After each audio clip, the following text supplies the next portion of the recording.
Well, today we'll be talking about moving to a skills-based HR framework and the challenges and opportunities that come with that. We have three panelists with us today who will introduce themselves as we go, but look forward to some healthy dialogue here. So I'll sort of kick this off and ask, have you begun implementing a skills-based framework in your organization? And if you have, what steps have you taken to do so? If you don't mind, Jade, if you could kick us off. Sure, happy to do so and delighted to be here. And my name is Jade White. I'm the US Head of Talent and Development at Novartis, one of the largest pharmaceutical companies in the world. And we're well into our journey. We've embedded skills into several of our core HR systems. We have something that we call the internal talent marketplace. We have tools and processes, and we're really, I mean, our ambition is to scale it end to end to really create an ecosystem where skills sits at the forefront of that. AI has certainly made that a greater reality and allowing us to ultimately dynamically map the skills to people, up do dynamic and real-time updates, which would be a huge lift from the manual processes today. So we're pretty far down the path, Dave. Dan, anything to add on that one? Yeah, I think I've got a little bit of a different perspective on this. My name is Dan Kern. I'm the Chief People Officer at Civil Air Patrol, and it's less of the fact that I'm implementing a skills-based framework, but our organization has roles within it that cannot be found anywhere else. So as I came in, the organization was sort of built around unique skills that, for example, aerospace education for youth. It's not. We're not really in a market where we've got a lot of people competing in sort of some of the specific niche things. But when you look at the breakdown of who does what in our organization, we've got unique job titles that can't be found other places. We've got unique skills in those jobs that were sort of created over, decades, really, as the organization grew and developed. So one of the challenges, where I'm at right now is, as far as implementing it, is using the technology. I think when we think about a job title, what is a job title but um, a grouping of skills, right? That historically we've just been grouping skills and given a job title. So organizations have always looked at skills, but now we've got the technology to be able to break job titles out of the silo they might be in, and have the overall organizational awareness of those skills so that they can be used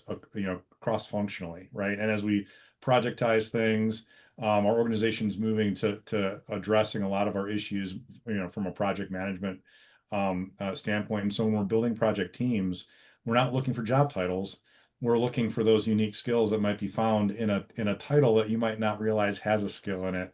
But when we have the technology to map those skills and know where they're at, we're calling in that individual with the skill. So I think the more we projectize, the more we get awareness of the skills that are in the organization, the more we get a chance to reap the benefits from it. Yeah, very good. And Dan, I can empathize with that. I'm David Hawthorne, Chief People Officer, Franklin Point Management Group. We operate restaurants and health and beauty locations across the country in various brands. And for us, it's really always been about skills based. We've never had degrees or college education as part of the framework of people that we look for. It's just a matter of, hey, can you do the job? Do you have the skills needed to do that? And then how do we train and upskill people into those positions to be able to do that? So very much sympathize with where you're at in that regard. Switching over to, as you move through this, some of the challenges that you faced in shifting from a traditional job role into a skills-based approach. Jason, what sort of challenges have you seen, and have you addressed those? So I'm Jason Statz, the CEO for Sun Behavioral in Kentucky. It's a private psychiatric hospital, and our environment it's social, and it's a little more weighted to beyond the technical skill that someone may acquire through their education. It's more the interaction, being able to relate to patients in a certain way. And as I start to see more of the traditional workforce who expects this job title is responsible for that duty and they are responsible for X, Y, and Z, as we've started to open that up to bringing in a non-traditional person doing or taking over a particular function, we see some of the more traditional folks on our team start to express a little concern or resistance on why is that person here? They really don't have the background, or they're not, you know, traditionally the person that does this. And so it's about breaking that barrier to give that person a chance, because if they give them a chance and they can see them and action on that skill or in that function, um, beyond what they were hired to do traditionally when they came on, it gets a lot easier. But I think the initial step is probably a barrier that most people probably see when rolling something like this out. Definitely. Jade, how about for your organization? What challenges did you face as you stood this up? Well, we still face them. There still is this notion of moving past the mindset. The biggest challenge is mindset, moving from a role or a job based thinking into a skills based thinking. And so you find yourself in a situation where a hiring manager, somebody somewhere in the organization said, I need these skills to really perform, or they'll call them competencies, they'll call them a number of things. And we could parse the definition between competency, capability, skills, and so on here. But as they describe it, I start to then map them in my own head to certain individuals. And for some, they think, no, that person works in marketing. How in the world would they ever work over here? Well, everything you described, this person happens to carry.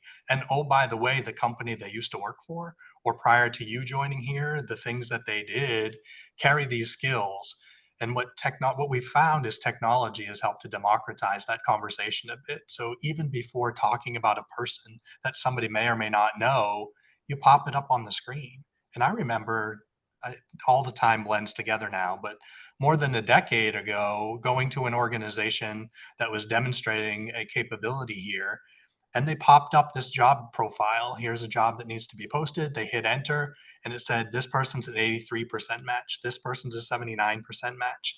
This isn't new. This has been around for a while, but people's mindsets are still frozen in jobs and roles versus skills. Definitely, Yeah, and have seen the same thing. We've had folks move from, interdepartmentally, like you said, marketing into finance and whatever, and kind of get that resistance. So, Dan, I think you were going to speak yeah, up. yeah, David, thank you. Jade, you mentioned some. I think one of the challenges we've faced is once we get the awareness is prioritizing the use of that person's skill or competency, right? So when you have multiple functions within an organization, realizing that somebody has a skill that's needed by everyone, now the question is, well, okay, but I hired him for that skill, but now I know you need it. What's the priority, right? And I think what we can run into is the organization realizing, well, wait a minute, how are we going to use this person now? Because we did hire them to do something with this skill, and as we realize we need that skill other places, it's scarcity of resources now. What's the priority in the organization? If you're going to pull him from me, and I was the one that hired him, this creates a challenge because um, you get to the point where you potentially have managers that know they've got employees with unique skills that they don't want to share because they're afraid once they share them that they won't have that asset to do the work that they need them to do. And I think that's one of the things that as an organization gets a broader perspective of where those skills are, they also have to understand what is the organization-wide demand for that skill, and do we need to look for it in other functions as well? Because we could potentially come up to a limit to that one person's ability to support all the people that need it. So just want to throw that out there. No, and I love that Yeah, no, these challenges of talent hoarders in organization, and if you're not in a space where you're planning and thinking about that future and that scarcity of the skill that you talked about, and finding ways, and again, I hate to be the tech guy, but that's the hot topic of the moment. The better we can leverage the technology to identify this scarcity of skill and start planning for it, you don't have to hoard that single talent that happens to have it. You're cultivating it in other places. But it's real, Dan. I mean, there are talent hoarders, no doubt. Yeah, absolutely. Yeah, so let's segue and Jade, since you just finished that one up, I'll let you kind of kick off this question and we'll flip over and get Jason's thoughts. But as you think through that, how do you ensure that your learning and development programs are aligned with those evolving skill requirements that you have? So now I'll go anti-technology, and not that I'm against technology, but the opposite end of the continuum. It's still about good old-fashioned conversations with leaders and sitting down and talking about the strategic imperatives and the priorities in the organization and getting really clear if that's the outcome that you're driving toward, then what's the pathway through skills, people, organization, and so on to be able to get there. And then staying current on that. Don't do a once a year wants assessment or a needs assessment and then come back around next year to ask again. How do you stay on top of that and make sure that you're communicating regularly with your learning folks, leadership development, talent, and org, and so on, to ensure that the things that we have are helping us to deliver tomorrow and not getting stuck in and holding on to something from the past because you love doing, I don't mean to disparage this, but situational leadership training or something like that, if that's not the thing that you need tomorrow. Jason, how about you? So in healthcare, we see a lot of people join at one aspect of healthcare as they work through a licensure path or whatever path they're on. So we typically try to get to know the person up front on what their interests are. It may not be what they're coming on for today, but what they would really like to see themselves doing at the end of the line or when their career reaches its high point, what they really want to grow into. And if those things align with some of the things we have internally, that we've keyed in on those through the hiring process so that the manager and our HR team can start to pull them in for cross training and build in the skills and some ability to maybe unplug from what they were hired to do some of these other things and sample it out. And sometimes we see that although they may express the interest, it may not be their cup of tea once they get into it. And so that's a good way for us to be able to refine it to the person and get their feedback. And sometimes they say, I really want to be a nurse. I'm going to start as a tech. And you start to get them a little bit more over onto the nursing aspect of things to shadow and do some things, and they just really don't feel like that's cut out for them. I think that's one way that our team would somewhat tailor our development and mobility as we kind of earmark those people as they come in with their interests. And Dan, certainly curious about Civil Air Patrol, knowing some of the unique, skills that you require. How do you leverage your learning and development programs to do that? Yeah, well, we're sort of in a unique period right now where we're going through a transformation a little bit. So we have a very robust training and development program for our volunteers. And I know it's an interesting thing because for me, the 70,000 volunteers we have, they're just like employees, right? We're just not paying them. It's important that they have the skill sets to do the missions that we're tasked to do. Um, but the beautiful thing about it is I've got Civil Air Patrol volunteers that volunteer to help with youth leader development, right? And that they're a volunteer that gives of their time once a week at a meeting. And that same person might be a volunteer firefighter or a mayor or a CEO of a corporation, right? So there are all these other skills that the volunteers are bringing to the table that the organization just now is starting to get sort of a handle of what's out there. We still have our core training and development for leadership training and getting them prepared to lead within the organization, do certain job functions within the organization as a volunteer or even as a paid employee. But I think one of the things that I and my director of learning is thinking through is how can we build those peer learning environments where we've got some coaching, teaching, and mentoring going on amongst peers, where somebody in the group has skill sets that they can give to others through social interaction, right? Social learning, and I think there's a lot of potential there just because we have so many different skills out there that would be valuable to the organization. We just really need to capture where they are and develop that process to get those people connected with other people with similar interests. And I would just say that from Civil Air Patrol, one of the things that we're trying to produce, one of our outputs are great citizens. So when we think about our young people that are going through our cadet program, um, we're wanting to give them skills that they'll be able to use the rest of their life, right? In whatever job they do, and help create people that when they come work for us someday as paid employees, that they're coming, fully prepared to do what we need them to do. And in our context, we can provide those opportunities in that one meeting a month, right? And even though they're not getting paid, we're investing in their skills so that we can create more vibrant communities and a nation that's capable of taking on the challenges that we'll face in the future. And David, do you Nice. mind if I ask a follow-up question to Dan? I Oh, know you're please, fire away. Yeah. so I find that incredibly fascinating, the richness of the people that you have working through your organization. My father-in-law worked for Civil Air Patrol, or worked with the Civil Air Patrol as a volunteer for a number of years. And as you were talking about that, I think about the richness that those cadets could tap into, an almost unmatched, unparalleled group of folks. Do you capture those skills or knowledge management or something to build mentors and connections and networks? And Yeah, so we have it at the local, obviously the cadets have access to the people at the local level, right? So they've got those people to serve as good mentors, and we've got really good leader development program. I'll share that I was a cadet in Civil Air Patrol back, in the 80s, right? And I tell people it was the foundation upon which I built my entire adult life. I was a military aviator in the military, retired from the Army after 22 years.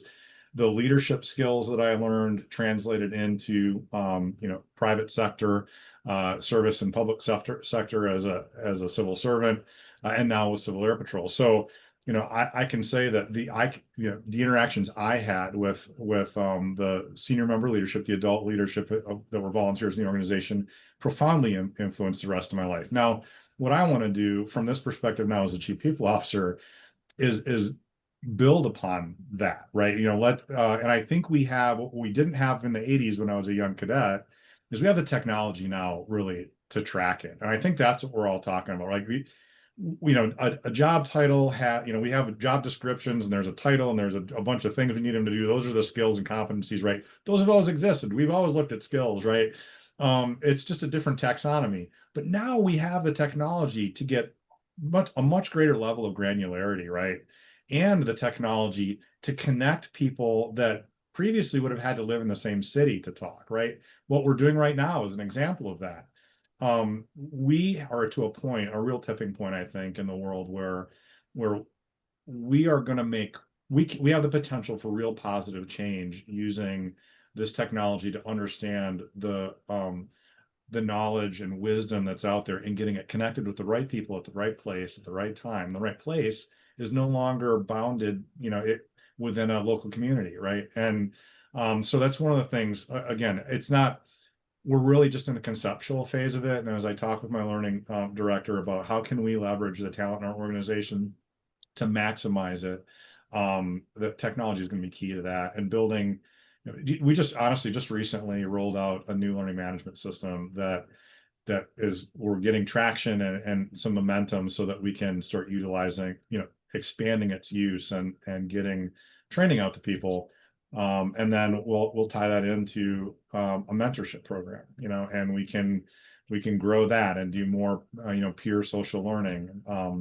We all know the 70-20-10 rule, right? Like 70% of what you learn is on the job, but that learning on the job is through your peers, superiors, and subordinates, right? They're teaching you stuff about the workplace.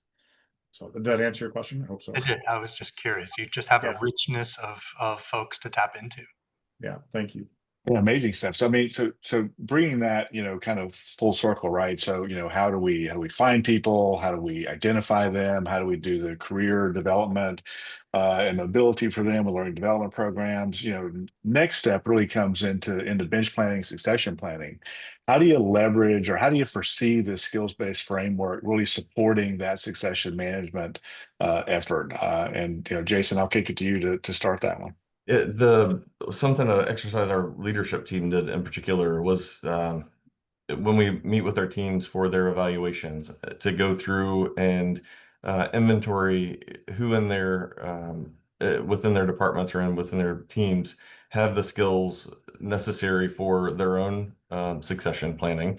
If things were to occur and people were to move around, what would be your recommended next steps for the people in your department? And that drove a little bit more of our leaders to assess the people who are ready for next steps, either moving up into a different level of their career or laterally into a different, something different in the company otherwise.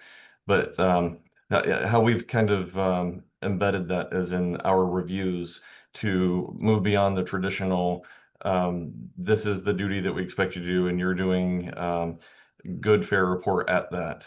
And then beyond that, we talk about their interest again from higher. We pull that forward and say, when we first brought you on, you expressed some interest in whatever that may be. How is that? Is that still something that sits with you and this current interest, or have you moved on? And tell us more about that. Where are you currently with those cross training things that we put in place at the beginning? So just kind of setting it up from that perspective. Dan, how about same question for you about around succession planning within the Civil Air Patrol?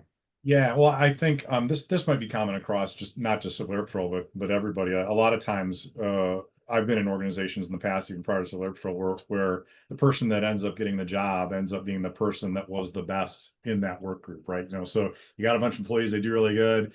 The leader leaves, and everybody's like, "Oh, well, so and so is the heir apparent because they're the best at the job, right?" And they apply for it. And what you end up doing is you're hiring people that are really good at being micromanagers because they were the best one at the job, right? And so they move into the position of leadership. If you weren't developing leaders, so it's upskilling, right? So if you identify somebody who's a potential leader early on, the best person at the job, start early. Create that process to get them into some leader development opportunities. Assign them a coach. Give them a mentor, and then and start building the leadership skills they need. Because if they were the worker bee doing the job the best they could, they may not have had a whole lot of opportunities to actually lead and manage, right? And so how are you developing those skills before they need it? So when they step into the role, they're prepared to take over as a leader. The other thing too is, I've oftentimes had kind of a rule where let's find some broadening skills in the organization. If the plan is for them to lead the people that they started with, right, the people that they were friends with, that they worked next to every day, let's get them some broadening opportunities, other places to see some other perspectives before they come back, so that they kind of get a clean break from being the worker bee to now being the leader. And they come in with some different perspectives. They've had an opportunity to maybe be mentored and coached by a strong leader in another part of your organization, doing some upskilling and helping them develop skills somewhere else, so that they can then bring that back, if your intent is to have them lead the same organization they used to be a part of. Nice. And then I'll throw this one to you as well, Jade, for how do you handle this at Novartis? Sure. I mean, skills are quickly becoming the currency of workforce planning and then rapidly evolving toward almost predictive succession planning. And so part of what we do at Novartis is we ask individuals to load their skills into our talent marketplace. And as they load those skills that they have, we ask them to assess across sort of a fiat element their level of skill and proficiency relative the proficiency relative to that skill. We then ask managers and HR business partners to validate that. And so now you've got a base, because the ability to do predictive succession planning, workforce planning is only going to be as good as the data that you have. So we have that. We also then scrape the external market, leveraging AI to look at like job titles to identify the skills and the proficiency levels that people should have relative to that. And what it all leads itself to is either we can do it in practice today, or we'll rapidly move to a place where it's doing it predictively, is starting to look at who is the likely successor for this type of role based on the skills that they carry, either self-identified, the market is saying, or validated by managers and so on. So it's a fascinating democratization of that conversation. It's no longer just about, hey, my successor is the person I hired and shoulder tapped. We're starting to move to a place where there are 4 other people that maybe you hadn't considered, and you should really get to know them, because they are more than likely a really strong succession candidate that you just didn't know. To Dan's point earlier, they're in a different town, division, country, whatever, but they carry some significant skills that would make them successful as your successor.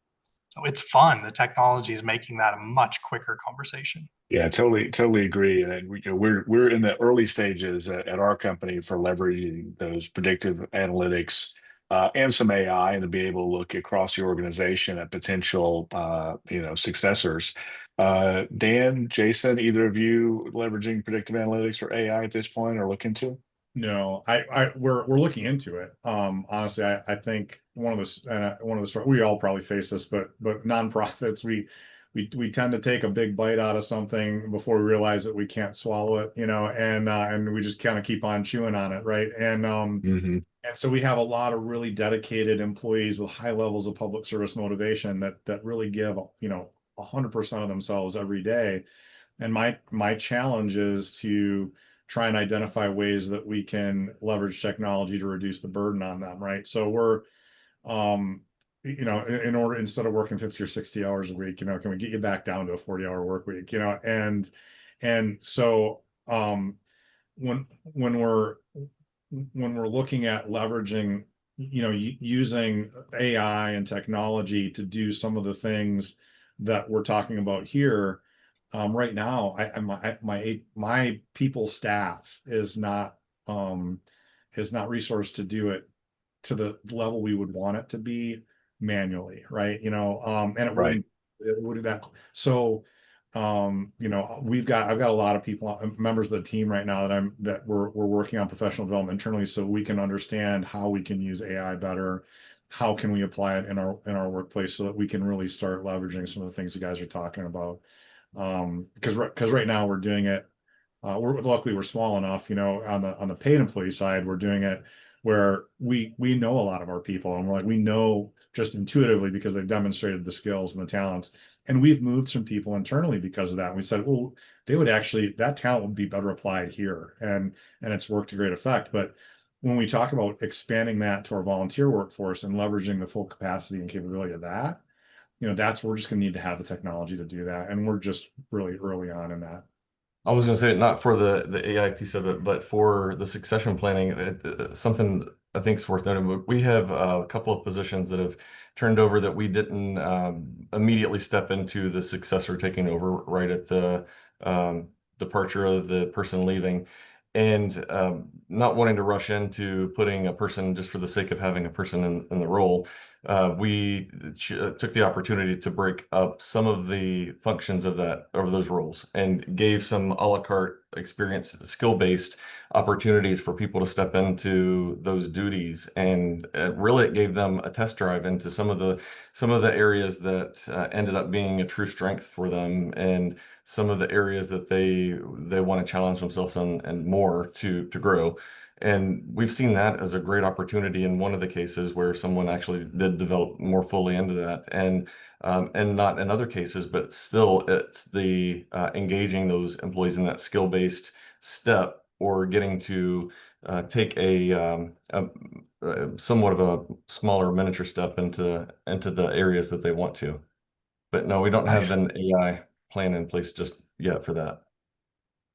Yeah, we like I said, we're just getting into the AI piece of it. The predictive analytics we started a couple of years ago, and it's, I think as we learn more and have more confidence in the technology, it just becomes easier for us to look at it and say, yeah, we think this will work for us. So it'll be interesting to see how this all plays out in time. Let's go back and relate the skills-based framework into how we're leveraging for compensation. Do you have best practices that maybe you've established for implementing a skills-based compensation framework in your organization? Jason, would you like to take first stab at that one? Yeah, that's actually a good segue from my comment on the uh, succession planning and turnover. We've in those cases where we have an employee that takes on a new duty. I know a lot of times when a position's vacant, we may identify the person that's the interim contact or the interim leader that is overseeing the function in general, and a lot of times that ends up being that the job's not fully occupied and it's not fully being attended to. But through this, we were able to give the more a la carte payment structure for the duties, the compensation that's a little bit more aligned with the duty that the person's taking over, and they can get that additional stipend, or stipend is the term that we had used for it, as a interim coverage stipend that they would get, and it would be in lieu of the full scope of the salary and the position, but being paid on the skill that they are implementing and being asked to do above and beyond what their otherwise known role is. So that's our way of addressing that so far, in that a la carte way. Perfect. Jade, how about on your side? We're exploring how to integrate skills-based insights into our compensation philosophy, but I mean, you need to be careful and do that without disrupting fairness or existing processes. So, the place that we're really looking at it most is potentially piloting differentiated rewards for critical or scarce skills. But we are just stepping in here, and we've got a ways to go. Yeah, I understand. Dan? Yeah, we do market-based pricing. We're when we price a job, or price one of our job descriptions, we look at the skills we're asking for, and then we look at the market and see what's the demand for it and what's being paid for that, right? So, I come back to, our total rewards package is about, attracting, rewarding and retaining talent, right? And so if I at any point I think I can't do any of those three things, I'm not pricing the job right. And the reality of it is, and we've talked about this, the market is going skills based, right? So if somebody can poach one of my employees by offering a better, total rewards package because of the skills they need, then I need to remain competitive in that market, right? Now, being a nonprofit, we try to provide some other non-monetary value to the job, right? So that, because we might not always have, the money to compete with, say, the aerospace industry. But it's definitely consideration, right? And we look at, what is the demand for that particular skill, and is the market looking, what would they pay to steal it? And then we want to try and create a package, a total rewards package that acknowledges the value of that skill for the organization and the market. Yeah, and I, totally agree with that. We have the same sort of look at it, and Jade, we certainly worry about pay equity and fairness and all the pieces that come in. But at the same time, when we recognize we've got a particular, person with a scarce skill set, it's sort of hand-to-hand combat when you realize, boy, I really need to pay this person a little bit more. I'm going to lose them to somebody, and kind of go after it that way. So I think we probably still have a long way to go too, on really kind of integrating this skills-based compensation strategy. As we come to a close on today's session, I just want to throw one more question out there. Just if you were giving advice to any of our listeners on, starting or working through a rough patch on working toward a skills-based framework, what would that be? What piece of advice would you give them? I'm just going to start with people in the order they are on my screen. So, Jason, if you wouldn't mind, what advice would you give somebody? So I would start with the rollout plan and the communication plan on what it is, why they were while we're moving to it, and staying close to that. I think messaging and how people interpret things that you implement in a company are important. And if they understand it, and even if it's a bust and things are going, a complete different way than what was anticipated, they're a little bit more forgiving if they're involved and understand it from the get-go and stay close to it. So I think communication and having a well-oiled plan, even if it is just like a soft roll out of a particular thing, communicating that upfront and ongoing is probably what I would suggest. Perfect. Dan, what advice would you offer for any of our listeners? Yeah, well, I guess I approach it from a little bit. I would remind them that it's really just a different taxonomy of things that have been done for a long time. I know so we're putting a different spin to it. Technology is allowing us to do it better, but haven't we always hired people for the skills they produce? Provide. I mean, we have a requirement in an organization based on a mission, or a product we have to produce, or a job that needs to be done. There are skills associated with that job, and though we have put job titles with a grouping of skills, right? That taxonomy was there. All we're doing now is adding a higher level of granularity and sharing that information across the organization, so that those skills aren't just sitting unused, right? And so I think part of the change management piece is when people get anxious over it, just don't get so anxious about it. It's we're still managing talent like we always have, making sure we get the right person, the right place, the right time, and finding a good fit. And this is just another way to do a better job at finding good fit for employees to their jobs. So now, I guess reduce anxiety by saying this is just another iteration. A lot of us on this are old enough probably that we might have worked at a job where we had a typewriter, and now here we are, communicating across thousands of miles on computer screens. That we have all developed talents over the years to get us to this point. It's nothing new, right? And we've learned new things when they're needed, and we've discarded things. I don't type on a typewriter anymore. so as time changes and jobs change and markets change, so do we. And this is just another iteration of that change that we've all experienced before. Mm-hmm. Jade, final thoughts? I love the advice of my colleagues, because I do think that people get enamored by the latest headline of the moment and feel this sort of pressure or obligation. We know this stuff. We do this stuff. And so my short advice is just starting conversations. I shared things earlier today, which may sound like we have a lot of things buttoned up. We're still figuring things out. And you don't have to be a Fortune 500 company to get involved in this. The beauty of this particular sort of advent of technology or acceleration of technology that we have here is so much of it is free. And no one actually has the full blueprint for how to do this perfectly, but there's a ton of stuff out there. There are incredible folks putting real stuff on LinkedIn. There's a lot of stuff to wade through on LinkedIn these days, but there's some really great stuff, ideas, and so on. Ring somebody up, ring them up at a big company and ask them how they're doing it, what they're doing, what roadblocks and bumps they hit, and just chip away, learn what you can and apply what you can.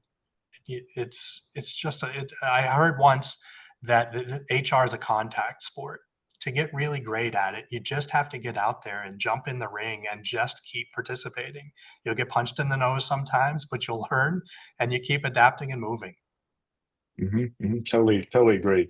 Something we hit on earlier in the session today was around mindset, and I think my piece of advice to folks would be really about tackling that mindset and asking people to sort of open up. It's amazing to me. We've got thousands of employees across the country. We've got a relatively small home office, if you will, with a group of people there, and we have people that came from our restaurants to work in finance and accounting and payroll. And really just sort of open people's minds up to the fact that you don't have to have gone to college with a finance degree to be a finance analyst, right? There are skills that lead you to be a good finance analyst, and if someone possesses those skills, that's really the piece you're looking for. So changing that mindset is sort of key to that.